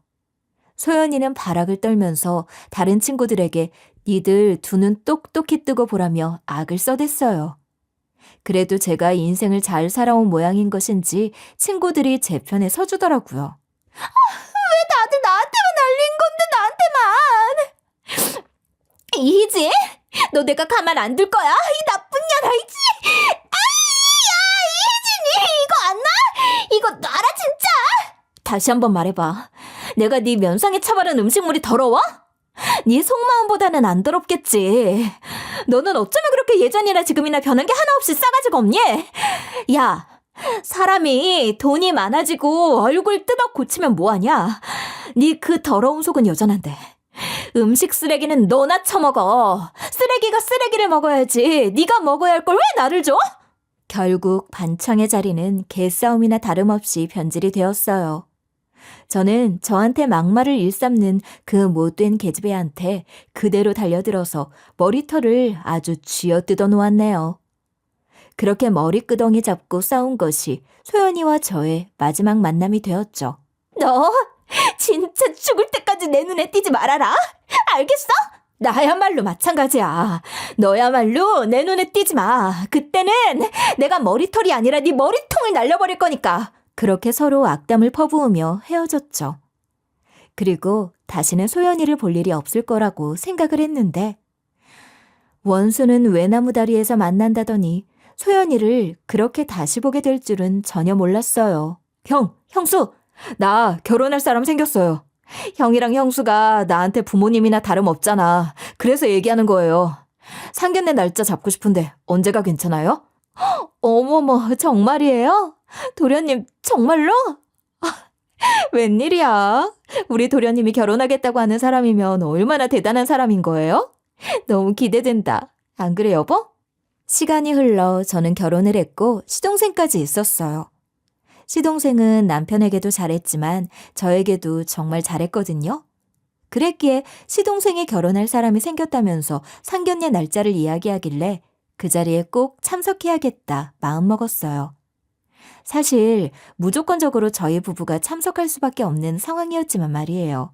사돈 되실 분들도 우리 상황 다 알고 계신 거지? 그런 거 숨길 필요 없이 솔직히 다 얘기하는 게 맞아. 당연하지. 그런 걸 왜 숨기겠어. 형이랑 형수 있는데 뭐. 맞아요, 도련님. 도련님 뒤에는 나랑 이 사람 있잖아요. 항상 그거 잊지 말아요. 알겠죠? 아유, 그러면 또 우리 도련님 기 세워주려면 내가 오늘부터 다이어트도 하고 해야겠네? 시동생이 결혼하겠다고 하는 사람이라면 분명 좋은 사람일 거라고 생각했어요. 그건 남편도 마찬가지였죠. 시동생은 그 누가 봐도 참 좋은 사람이었으니 말입니다. 좋은 사람 옆에는 좋은 사람이 나타난다고 당연히 배우자가 될 사람도 좋은 사람일 거라고 생각을 했어요. 하지만 그건 저희 부부의 착각이었죠. 그리고 상견례 당일, 시부모님이 안 계셨던 남편과 시동생. 저희 부부는 시동생 상견례 자리에서 부모님의 역할을 하게 되었어요. 그런데 약속 시각이 10분, 20분 지나도 상대방 부모님과 시동생 여자친구가 약속 장소에 올 생각을 안 하더라고요. 시동생은 저와 남편한테 미안해서 전전긍긍 전화기를 붙들고 있었죠. 곧 도착한다고 하네라며 시동생이 이야기한 게 서너 번쯤 되었을까요? 약속 시각이 지난 지 30분 만에 드디어 문이 열렸고 시동생과 결혼할 여자 부모가 나타났어요. 아유, 차가 너무 많이 막혀서 말이에요. 젊은 사람들은 부지런하게 움직일 수 있어도 나이 든 우리는 조금 어렵네. 이해해줘요. 딸은 차 주차하고 바로 들어올 거야. 아니, 차가 뭐 이렇게 막히는지 모르겠네. 상견례 자리를 너무 도심으로 잡은 거 아니야? 이따가 집에 갈 때도 아주 곤욕이겠어. 퇴근 시간 겹치지 않게 이야기 적당히 나누다가 가자고. 30분이나 늦은, 그것도 딸 자식 상견례장에 30분이나 늦은 상대방 부모가 우리 부부에게 건넨 말이었어요. 그쪽 부모들은 저희 부부를 대할 때 나이가 어리다는 이유로 뭐랄까요? 깔본다는 느낌? 그런 느낌을 줬죠. 반말은 뭐 기본이었고 말이에요. 그리고 또 한 번 문이 열리면서 드디어 예비 동서가 들어섰는데 소현이었습니다. 당신 왜 그래? 아니, 갑자기 뭐가 좀 생각나서 별거 아니야. 저를 괴롭히지 못해 안달이 나 있던 소연이. 저는 소연이를 알아봤는데 소연이는 저를 못 알아본 듯 했어요. 정말 아무렇지도 않은 표정으로 자리에 착석하더니 늦어서 죄송하다는 인사를 했죠. 그래, 뭐 좋은 인연이라고 아는 척을 하냐 싶어 저도 뭐 굳이 아는 척하고 싶지 않아서 모른 척하고 계속 대화를 이어나갔어요. 그나저나 어떻게 집을 해준 것인지 참 대단들 하네. 뭐 부모님이 남겨두고 가신 재산이 좀 있었나? 또다시 그 개념 없는 소연이 엄마의 질문이 이어졌어요. 저는 꽤 예의 있지만 싹수는 없게 그 질문에 답해 주었죠. 아무래도 저희 시부모님께서 사업을 하셔서요. 그리고 다른 건 몰라도 저희 도련님 결혼하는 건데 저희도 거들어야죠. 이 정도 대답이면 되려나? 반말. 저도 똑같이 반말 섞어서 해줬어요. 그랬더니만 소연이 엄마가 그제야 흠칫하더라고요. 그 뒤로도 몇 번 상대방 부모들은 저희 부부에게 반말했으나 그럴 때마다 제가 똑같이 응수해서인지 그 다음부터는 안 하더라고요. 어찌 상견례 자리를 마치려는데 그쪽 부모가 말을 꺼냈죠. 꺼내지 말았어야 할 말을 말이에요. 그나저나 결혼식 때 혼주석에도 우리 이서방 큰형 내외가 앉아 계실 건가? 우리 쪽의 하객들이 워낙에 보수적인 분들이 많으셔서 말이야. 그래도 혼주석에 연배 있는 분들이 앉으시는 게 좋을 것 같은데 역할 대행 이런 거라도 하지. 정말 개념 없는 인간들이라는 생각이 들었어요. 이전 대화에서도 시부모님이 안 계신다는 걸 가지고 무시하고 깔보는 거로 저희 부부와 시동생한테는 어마어마한 데미지가 쌓여있는 차였는데 결국 제대로 그쪽 부모의 무례함이 저희 세 사람을 건든 것이었어요. 결국 거기서 제가 터지고 말았죠. 저희가 도련님한테 부모나 마찬가지인데 왜 역할 대행을 쓰라고 하시는 것인지 모르겠네요. 아니, 기분 나쁘라고 한 소리가 아니라 현실적으로 각자 사회적 위치도 있고 체면도 있고 하니까 그런 거지. 그래요. 아까 말했다시피 워낙에 다들 보수적인 사람들이라.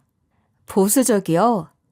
안 그래도 아까부터 말씀드리고 싶었는데 자꾸 보수적이라느니 사회적 위치가 있다느니 하시는데 그런 분들이 30분이나 늦게 오시고 거기다가 사과 한마디 제대로 없으셨어요?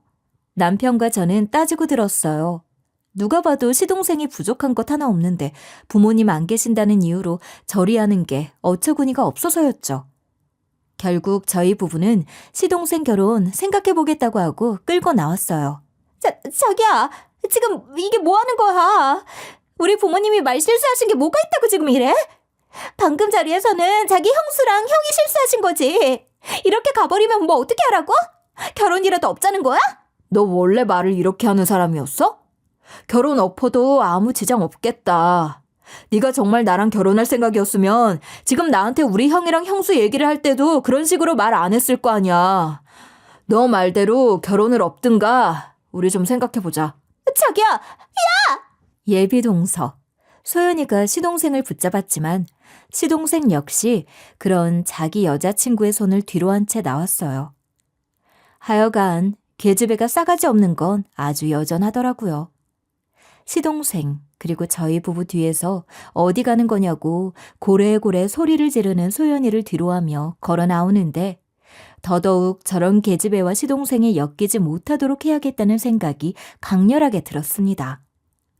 상견례 자리를 뒤엎고 나온 뒤 그 주 주말이었어요.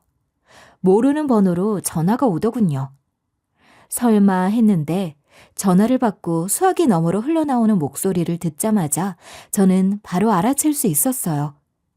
전화를 건 사람이 소연이라는 것을 말입니다. 나 좀 보자. 너희 집 앞에 카페에 있을 테니까 좀 나와. 소연이가 저희 동네를 알았던 것은 시동생이 저희 부부가 살고 있는 집 바로 옆 라인에 살아서였을 것이라고 생각을 했어요. 제가 뭐 죄를 지은 것도 아니고 대체 무슨 말을 하려나 드러나 보자는 마음으로 저는 그 자리로 나갔죠. 주말 아침에 소연이 얼굴을 보는 게 기분이 썩 좋지는 않았지만 일단 나갔습니다. 시동생 일이니 말이에요. 카페에 들어가 조금 기다리니 소연이가 들어오더라고요. 어릴 적에 성형한 얼굴을 봐두었기에 알아볼 수 있었던 거지. 그게 아니었다면 못 알아봤을 거예요. 얼굴 전체에 대체 무슨 짓을 한 것인지 외계인 같았거든요. 아무튼 소연이는 자리에 앉자마자 제게 봉투를 내밀었어요. 뭘 그렇게 멀뚱히 보고만 있어. 안에 열어봐. 봉투만 보고 있다고 뭔지 네가 알겠어? 너는 참 여전히 말하는 게 별로다. 그 나이 먹고도 아직도 옛날이랑 똑같네. 너 지금 뭐 나한테 훈계질 하려고 온 거야? 용건만 간단히 하자. 서로 길게 얘기해봤자 좋을 거 없는데. 말을 어쩌면 저렇게 싹수 없게 하는 것인지. 더 얘기했다가는 제 기분만 잡칠 것 같아서 그냥 봉투나 확인했어요. 대충 얘기 마무리 짓고 들어가고 싶었거든요. 봉투 안에는 돈이 들어있었어요. 살다 그런 걸 TV로만 봤지 내가 직접 받은 적은 처음이라 이게 무슨 상황인가 싶었네요. 그런 저를 보면서 소연이가 입을 열더군요. 너 연기 잘하더라. 나 처음 본 척하면서? 어쨌든 내가 준 돈 거기서 혼주석 역할 대행 구하고 나머지는 너랑 너의 남편 챙겨둬. 너 지금 우리가 돈이 없어서 역할 대행 안 하겠다고 얘기한 거라고 생각하는 거야? 참, 뭐는 애는 뭐만 보인다고. 생각이 거기까지밖에 안 되니? 그때 너희 부부가 말하는 거 들어보니까 너희 부부가 뭐 석훈이 진짜 부모라도 되는 것처럼 굴던데 뭐 시동생 잘 키웠으니 보상이라도 해달라고 한 말 아니야? 그리고 뭐는 애는 뭐만 보여? 야, 말 가려서 해. 상식적으로 생각해서 말 가려서 해야 할 거는 내가 아니라 너지. 지나가는 사람 붙잡고 물어봐. 누가 말을 가려서 해야 하는 건지. 이딴 거 너 도로 가져가. 필요 없으니까. 참 어이가 없었고 말문이 아주 턱턱 막히더라고요. 여러분도 그러셨나요? 그러니까 소연이랑 소연이 부모님은 저희 부부가 상견례장에서 그렇게 화를 내고 나온 것이 저희 부부가 시동생을 잘 키워낸 것에 대한 보상을 안 해줬기 때문이라고 생각하는 것이었어요. 대체 인생을 어떻게 살아왔길래 그런 식으로 생각이 발전될 수 있는 건지 그저 놀라울 따름이었죠. 저는 당연히 그 돈 봉투를 그대로 다시 돌려줬어요. 나는 우리 시동생 고등학생 때부터 만나서 여태껏 단 한 번도 남이라고 생각한 적 없다고 이야기를 하면서 말이에요. 그래서 더더욱 너랑 내 시동생 결혼하는 거 반대할 수밖에 없는 거야. 돈이 문제가 아니라 그냥 너라는 인간 자체가 문제라고. 그랬더니만 그 정신 나간 계집애가 제 머리를 툭툭 치는 것이 아니겠어요? 어이가 없다는 듯 한쪽 입꼬리를 올리고 피식거리면서 말이에요. 워낙 무식해서 사리분간 못하나? 네가 이 돈봉투 거절할 권리 없어. 내가 네 시동생이랑 네 남편한테 너 중졸이라고 얘기해줄까? 너도 쪽팔려서 너 중졸이라고 얘기 안 했을 거 아니야. 뭐라고 거짓말했니? 그것도 궁금하다.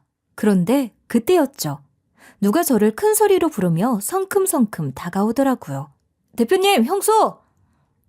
야, 김소연, 너 지금 뭐 한 거야? 네가 우리 형수 머리를 왜 쳐? 너 제정신이야? 석훈아, 자기가 왜 여기 있어? 야, 이희진, 너 일부러 이런 거야?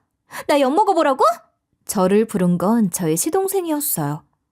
저와 소연이가 있던 테이블 뒤에서 코너 뒤에 시동생이 있었던 것 같았죠. 그것도 저희 남편과 함께 말이에요. 주말 아침이라 워낙에 카페 안에 사람이 없었던 터라 소리를 들었던 것 같았죠. 여보, 도련님, 둘이 조기축구 나간 거 아니었어? 난 당연히 조기축구 나간 줄 알았지. 아니, 거기 운동장 공간 대여가 중복돼서 그냥 되돌아왔어. 저기요, 방금 우리 집사람한테 뭐라고 떠든 거예요? 뭐? 중졸? 뭘 알고나 떠드는 거예요? 뭐가요? 아주버님 모르셨죠? 이희진 얘 중학교 때 집 쫄딱 망해서 고등학교도 못 가고 중학교에서 가방끈 끝났어요. 너는 만나도 이런 여자를 만나냐? 저기요, 뭘 좀 알고 떠들어요. 이 사람 검정고시로 고등학교 졸업장 따고 대학까지 나온 사람이에요. 제가 앞서서 말씀드렸다시피 저는 검정고시로 고등학교까지 졸업했어요. 그리고 전문대를 들어갔죠. 그러면서 남편을 만나 일찍 결혼했고 일찍 시동생을 만났고요. 당연히 남편한테 모든 과정을 다 이야기하고 연애하고 결혼을 하지 않았겠어요? 소연이는 자기 혼자 망상해서 저를 그렸다가 제대로 헛물 켠 것이었죠. 그 와중에 그 계집에 방금 저를 보고서 시동생이 대표님이라고 한 거는 무슨 소리냐고 묻더라고요. 시동생은 단단히 화가 난 목소리로 이야기했죠. 형수가 우리 회사 대표니까. 뭐라고? 얘가 대표라고? 네, 그랬어요. 시동생은 제가 운영하는 회사에 다니고 있었죠. 정확히 얘기하자면 시부모님이 돌아가시면서 저한테 넘겨주신 회사를 제가 운영하고 있었고 시동생은 제 밑에서 일을 하고 있었어요. 그걸 몰랐던 소연이는 어리바리해진 표정으로 어안이 벙벙해져 있었는데 시동생은 그런 자기 여자친구인 소연이에게 쐐기를 박았죠. 오늘 제대로 끝을 보여주네. 헤어지자. 나 너 같은 여자랑 못 만나. 시동생은 헤어지자고 이야기했어요. 벌레 보는 듯한 표정으로 소연이를 바라보면서 말이에요. 그런데 소연이는 시동생이 헤어지자고 한 말보다 그 다음 말에 충격을 받아 제게 납작 엎드려 빌기 시작했어요. 그 말이 무엇이었냐고요? 너랑 나랑 여기서 끝내고 너 병원 개원한다고 나한테 빌려간 그 돈도 도로 내놔. 그거 우리 형수가 나한테 결혼 비용에 보태라고 따로 준 돈이었어. 알아? 그런데 네가 형수한테 이딴 짓을 해? 그건 또 무슨 소리야? 이희진 제가 돈을 준 거라고? 저는 시동생에게 따로 돈을 조금 더 챙겨주었었어요. 누누이 말씀드렸지만 저한테도 시동생은 친동생이나 마찬가지였기 때문에 한 일이었죠. 시부모님이 돌아가신 게 잘못은 아니지만 상대방 쪽에서 혹여나 시동생을 무시할까 싶어 제가 결혼 자금을 더 챙겨준 것이었거든요. 그 모든 사실을 안 소연이는 아까와는 전혀 다른 태도로 제게 사과를 하기 시작했어요. 희진아, 내가 아까는 실수한 거 인정할게. 그게 사실은 내 생각이 아니었고 우리 엄마랑 새아빠가 그렇게 말씀하신 거였거든. 나도 뭐 별 수 없잖아. 결혼하는데 새아빠가 돈 제일 많이 내주니까 나도 어쩔 수 없이 말 전한 거야. 제가 저런 변명에 아 그랬구나 하고 넘어갈 리가 있겠어요? 그건 절대 먹히지 않는 변명이었죠. 저는 소연이가 제게 했던 것처럼 똑같이 소연이 머리를 툭툭 치며 이야기했어요. 너야말로 의사까지 하는 애가 말귀를 못 알아먹니? 머리에 똥만 차서 더 들어갈 게 없는 거야? 그리고 저는 이야기했어요. 나를 무시하는 건 그렇다 쳐도 너랑 너희 부모가 내 시동생 무시하는 건 용서 못한다고 말이죠. 시부모님 역시 저에게 또 다른 부모님이나 마찬가지인 분들이셨기에 저는 우리 시댁과 내 시동생을 무시하는 소연이를 용서할 수 없었고 그 자리에서 바로 네 병원 개원하는 데 들어간 내 돈 내놓아라 라고 이야기를 했습니다. 희진아, 아니 형님, 저 지금 그 돈 드리려고 해도 못 드려요. 그리고 자기야, 내가 자기랑 어떻게 헤어져? 어? 내가 다 잘못했어. 내가 이렇게 빌게.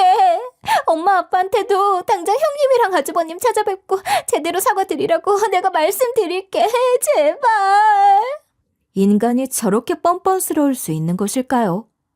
제가 전날 알았잖아요. 소연이한테 가장 두려운 건 그 어떤 것도 아닌 돈이었다는 걸 말이에요. 저는 소연이의 말에 바로 이렇게 이야기했습니다. 누가 네 형님이야? 난 너 같은 동서 두기 싫으니까 좋은 말로 할 때 다 가져와. 사람 태도가 저렇게 쉽게 바뀔 수 있는 것이었다니. 부침개 뒤집듯 아주 휙휙 자기 태도를 뒤집는 소연이를 보는데 저건 사람이 아니구나라는 생각이 들었어요. 자기한테 매달리는 여자를 뿌리치고 시동생은 그 자리에서 나갔죠. 남편과 저도 소연이를 뒤로하고 그 카페를 벗어났어요. 하지만 소연이는 쉽게 포기하지 않았죠. 나 이렇게 못 헤어져. 석훈아, 너 정말 이럴 거야? 형이랑 형수가 네 인생 책임져줄 것 같아? 지금 당장해야 네가 그렇게 느끼겠지. 그런데 네 인생 네가 결정해야 하는 거 아니야? 그래 맞아. 내 인생 내가 결정하는 거야. 너 자꾸 뭔가를 착각하는 것 같은데 모든 부모님, 너희 부모님처럼 그렇게 막장인 사람들 아니거든? 우리 형이랑 형수가 너희 부모님 같을 것 같아? 전혀 아니야. 누구보다도 내 인생 먼저 생각해주는 사람들이야. 아니라고! 이희진 그거 걔가 나한테 중학교 때 당한 게 억울해서 그러는 거라니까? 석훈아, 제발. 우리 만나서 이야기하자. 지금도 너 하는 거 봐봐. 내가 너랑 미쳤다고 다시 만나겠냐? 됐으니까 그만 연락해. 너희 부모님 말씀대로 네가 꿀릴 게 어디 있겠어. 네 수준에 맞는 남자 만나서 살아. 그게 너한테 맞아. 소연이는 그 뒤로도 저희 시동생한테 미친 듯이 매달렸어요. 시동생 집 앞까지 찾아와서 저 난리를 피워대서 동네에 소문이 날 정도였으니 말이에요. 지금 생각해보면 소연이가 시동생에게 매달리는 이유에는 사랑과 돈 두 가지가 공존해 있지 않았을까 싶어요. 정말 이렇게 해도 괜찮아요? 도련님 나중 가서 괜히 속상할까봐 그래요. 전혀 괜찮아요. 이미 마음 정리했고 이렇게 된 이상 받을 건 받아야죠. 돈 가지고 계속해서 질질 끌면서 엮여있는 거 저 싫어요. 이미 마음 굳게 먹은 시동생은 자기가 나서기 시작했어요. 제가 시동생에게 결혼자금으로 주었지만 소연이 병원 개원에 투자금으로 들어간 그 돈.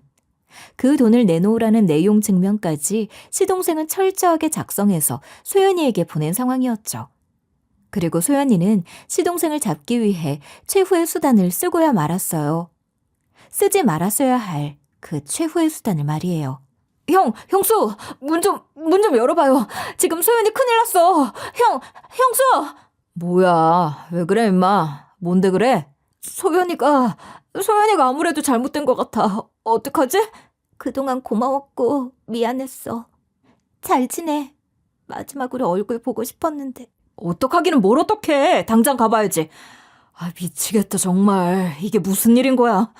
늦은 새벽, 소연이는 시동생에게 저런 메시지를 보내왔다고 했어요. 사색이 되어서 새벽녘에 우리 집 문을 두드리던 시동생의 얼굴이 아직도 잊히지 않네요.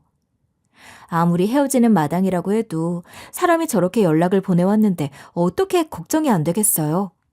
일단 무슨 일인지 몰라 시동생과 저의 부부는 미친 듯이 달려나갔습니다. 소연이가 자취하는 집으로 찾아갔죠. 천만다행히 시동생이 소연이네 집 현관 비밀번호를 알고 있어서 곧장 집 안으로 들어설 수 있었어요. 너 지금 이게 뭐 하는 짓이야? 자기야, 서프라이즈! 그런데 웬걸. 시동생이 벌컥 문을 열고 들어서니 소연이는 멀쩡하게 앉아 있었어요. 그것도 방 안에 풍선이며 조명으로 가득 채운 상태에서 말이에요. 그리고 작은 현수막에 자기야, 내가 미안해. 우리 다시 합치자. 라고 적힌 걸 걸어둔 채로 서프라이즈 하는데 와, 힘이 쫙 풀리더라고요. 그런 저희 세 사람을 보고도 아무렇지도 않게 역시 자기 와줬구나 라고 하는데 정말 사람 맥 풀리게 하더군요. 그때였습니다. 시동생이 소연이를 향해 손을 번쩍 드는 게 아니겠어요? 도련님 안 돼요. 괜히 그러지 말아요. 도련님한테 좋을 거 하나 없는 거 알잖아요. 너 진짜 제정신이야? 하다 이런 짓을 하고 싶어? 너 진짜 사람 정 떨어지게 만든다. 저는 손을 번쩍 드는 시동생을 온몸으로 막아섰어요. 소연이 같은 저런 정신 나간 인간이랑 안 좋게 엮이면 좋아질 게 없다는 걸 직감적으로 알았기 때문이었죠. 너 왜 이래 임마? 정신 나갔어? 왜 손을 올려? 네 형수 말 틀린 거 하나 없어. 정신 차려 임마. 이게 대체 무슨 짓이냐고. 얼마나 놀란 줄 알아? 할 게 있고 하지 말아야 할 게 있는 거지. 도대체가 생각이 어떻게 된 인간이야? 여러분은 소연이의 행동이 이해가 되나요? 대체 개념을 밥 말아먹은 것인지 소연이 입장에서는 자기 딴에는 시동생을 자기 집에 오게 해서 화해를 할 작정으로 그런 말도 안 되는 행동을 한 것이었어요. 시동생도 헤어지자 통보한 상황이었지만 그래도 결혼까지 약속했던 사람인데 한순간에 마음이 정리될 리가 없잖아요. 그 무서운 연락을 받고 시동생도 마음을 많이 졸이면서 달려왔겠죠. 그런데 와서 보니 저런 상황이었고 결국 소연이의 그 행동으로 시동생은 제대로 마음을 돌려먹었고 시동생과 소연이의 관계는 끝이 나버리고 말았어요. 그 뒤로도 여러 번 소연이는 시동생의 마음을 돌리려 저희 부부와 시동생에게 접근을 했으나 무산이 되었죠. 그래서 그렇게 소연이가 더 흑화가 돼버린 것일까요? 시동생에게 제대로 까인 소연이는 제게 시비를 걸어왔어요. 야, 이희진, 이게 네 본 모습 맞지? 하여간 내가 그렇게 어릴 때부터 너 진짜 모습이 어떤 것인지 그렇게 얘기를 해도 아무도 안 믿더라. 사람들 참 희한해. 어쩜 그렇게 보는 눈이 없나 몰라. 사람들이 희한한 게 아니라 네가 이상한 거야. 네가 사람들을 그렇게 보니까 다 그렇게 보이는 거겠지. 이 기집애 봐라. 야, 너 말 잘한다? 싸갈머리 없이? 내가 누누이 말했던 네 본 모습이란 거 그게 바로 이거야. 와, 너 이러는 거 그 등신 같은 동창년들이 봐야 하는데. 흑화가 될 대로 된 소연이는 말이 통하질 않았죠. 투자금을 돌려주겠다면서 굳이 얼굴 보고 주겠다고 우겨대던 이유가 있었어요. 시동생한테 까인 걸 저한테 화풀이하고 싶었던 거였죠. 그러면서 저런 식으로 싸우자고 덤벼드는데 저라고 가만히 있겠어요? 똑같이 되받아쳐 주었습니다. 그 계집애와 다른 점이 있었다면 저는 소연이처럼 자기 화에 못 이겨 부들부들 떨지 않고 차분히 말했다는 거. 제가 진정한 승리자였죠. 내 본 모습? 내 본 모습이랄 게 있어? 내가 너 수학여행비 내줬던 거? 그것도 진심이었어. 진심으로 네가 다른 친구들처럼 누릴 수 있는 거 누리길 바라서 좋은 마음으로 한 거였어. 그거 안 좋게 받아들인 건 너고. 그랬니? 아주 마더 테레사 납셨네. 야, 그러면 이번에도 내가 네 시동생이랑 결혼해서 잘 누리고 살 수 있게 해주지. 왜 그랬는데? 솔직히 말해봐. 너 그 투자금 아까워서 그런 거 아니야? 나한테 당했던 거 억울해서. 서연아, 그래도 너한테 마지막으로 충고해주는데 너 진짜 심보 고쳐. 그런 식으로 살면 망가지는 거 그거 네 인생이야. 네가 네 인생 스스로 망치는 거라고. 뭐? 야! 네가 뭔데 내 인생 가지고 이래라 저래라야? 너 말 다 했어? 아니, 말 다 안 했어. 그리고 너 우리 시동생한테 모르는 번호로 카톡 보내고 SNS로 DM 보내는 거 그만해. 스토킹으로 신고하기 전에. 내가 보내는 거 모를 줄 알아? 증거 모으는 거 시간 문제야. 제발 정신 차리자. 그리고 거듭된 내용 증명에 지친 소연이는 저희에게 투자금을 돌려주었어요. 하지만 그 과정에서도 저런 실랑이를 벌여야 했죠. 제가 생각했을 때 소연이는 피해망상이 있었던 건 아닐까 싶어요. 그렇지 않고서야 대체 사람이 저렇게까지 망상을 할 수 있는 건지 정말 의심이 들거든요. 그렇게 소연이는 마지막까지 빌런 같은 모습을 보이며 떠났습니다. 야, 네 시동생이랑 소연이 걔 갈라선 거 있지? 그거 너무 잘한 거야. 네 시동생 괜히 피 볼 뻔했어. 어머머, 야 그러면 우리 동네 맘카페에 올라온 게 그 계집애 병원 맞는 거야? 어머, 웬일이니 진짜? 그리고 동창회에서 소연이 소식을 듣게 되었는데 아주 나락을 갔더라고요. 투자금을 내주고 나서 그걸 메꾸려고 과잉 진료를 하면서 동네 맘카페며 SNS에 안 좋게 소문이 났고 결국은 폐원을 하게 된 것이었죠. 걔 아주 돈에 미쳤었더라. 독감 주사 맞은 애기한테 또 맞히려고 하고. 그게 의사니? 그리고 버젓이 엄마들이 기록카드 갖고 있는데 전산에 없다고 우기는 게 말이 되냐고. 어머머, 걔 진짜 큰일 날 애였네. 소연이는 돈에 제대로 미쳐서 위험한 짓까지 하려 했어요. 독감 주사를 이미 맞은 아기한테 또 주사를 맞히려 하다뇨. 그러니 맘카페에 소문이 나고 폐원을 할 수밖에 없게 된 것이었죠. 그 뒤로도 소연이는 자신의 초라한 모습을 드러내기로 작정이라도 한 것처럼 못나고 모자라게 굴었어요. 저는 스토킹이라는 것이 멀리서만 있는 일인 줄 알았는데 내 가족한테도 일어날 수 있는 일이었더군요. 너 진짜 나 신고할 거야? 석훈아, 어떻게 이래? 내가 너한테 무슨 피해를 줬는데? 너한테 보고 싶다고 얘기한 거밖에 없잖아. 보고 싶다고 얘기하는 건 네 입장이지. 나는 그만 연락하라고 싫다고 너한테 계속 얘기했었잖아. 어쩔 수 없다. 미안.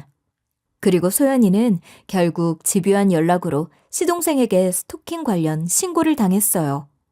끝까지 나는 너를 아직 사랑해서 그랬다 이야기하는 소연이를 보면서 사람이 저렇게 무너질 수 있는 거라는 걸 깨닫게 되었죠. 희진아, 네가 석훈이 좀 설득해줘. 어? 석훈이가 네 말이라면 잘 듣잖아. 아니야? 나 석훈이 없으면 못 살아. 지금 이렇게 된 상황에 내가 어떻게 살겠어? 네가 우리 시동생한테 한 거 그거 정상인 줄 알아? 야 소연아, 김소연, 너 정신 차려. 어? 네가 하는 거 그거 사랑 아니야. 네가 뭐 때문에 그렇게 우리 도련님한테 이러는 건지 모르겠는데 상대방이 싫다고 하면 그만 멈출 줄도 알아야지. 언제까지 이럴래? 정말 이러지 마. 소연이는 저에게도 매달렸었네요. 어떻게 한 것인지 새로 이사를 한 저희 집 앞까지 찾아와서는 눈물 콧물 질질 흘리면서 울고 있는데 제가 알던 그 도도하고 싸가지 없는 소연이의 모습은 온데간데 없이 사라져버린 뒤였죠. 매정하다고 할 수 있지만 소연이의 인생을 생각해서 그리고 우리 가족을 위해 경찰에 소연이를 넘기는 것을 선택했습니다. 그 뒤로는 소연이의 소식을 듣지 못했네요. 그리고 현재 저희 부부와 시동생은 다시 일상을 찾아 살아가고 있죠. 우리 사진 잘 나왔죠? 제주도가 날씨 변덕이 심해서 많이 긴장하고 갔는데 운이 좋았다니까요. 어머, 그러게. 유민 씨랑 도련님 두 사람 다 너무 잘 나왔다. 장소 잘 골랐네. 이 사진은 식장에 메인으로 장식해도 예쁘겠다. 에헤이, 형수. 이제 한 식구들 사이인데 유민 씨가 뭐예요? 맞아요, 형님. 말씀 편하게 해주세요. 더 좋은 소식이 있다면 시동생 옆에 좋은 짝이 생겼다는 사실일 거예요. 소연이와 지긋지긋한 이별 과정을 겪은 뒤 새로운 사랑을 할 수 있을까 싶던 시동생한테 좋은 사람이 다가온 것이었죠. 이래서 예전부터 어른들이 부부 인연은 따로 있는 거라고 그렇게들 말씀하신 건가 봐요. 그래도 잘 된 거지. 우리가 얘기했었잖아. 너희 시동생 정도면 금방 또 좋은 사람 만날 거라고. 아휴, 야, 네 시동생 소연이 그 계집애랑 결혼했으면 인생 된통 꼬였을 거야. 맞아요. 저도 그렇게 생각해요. 소연이 한 사람의 인생으로 두고 본다면 사랑하는 사람에게 파혼 통보를 당하고 좋은 직장까지 잃은 것이 안타깝기도 하지만 그런 여자가 우리 시동생과 결혼을 하려 했다니 그걸 막아내서 얼마나 다행인지 모른다는 안도감이 맴돌거든요. 그리고 지금 시동생 옆에서 평생을 함께 살아가겠다며 나타난 예비 동서는 정말 착하고 성실한 여자예요. 객관적으로 봐도 동서될 사람이 참 선한 사람이죠. 돌고 돌아 제대로 된 인연을 만난 만큼 시동생이 항상 행복하기를 바랄 뿐이랍니다. 더 길게 수다를 떨고 싶지만 오늘 제가 준비한 이야기가 여기까지인지라 이만 글을 마쳐야 할 것 같네요. 오늘 하루 긴 시간 저의 수다를 들어주셔서 정말 감사합니다. 추운 날씨 감기 조심하시고요. 새해 복 많이 받으세요.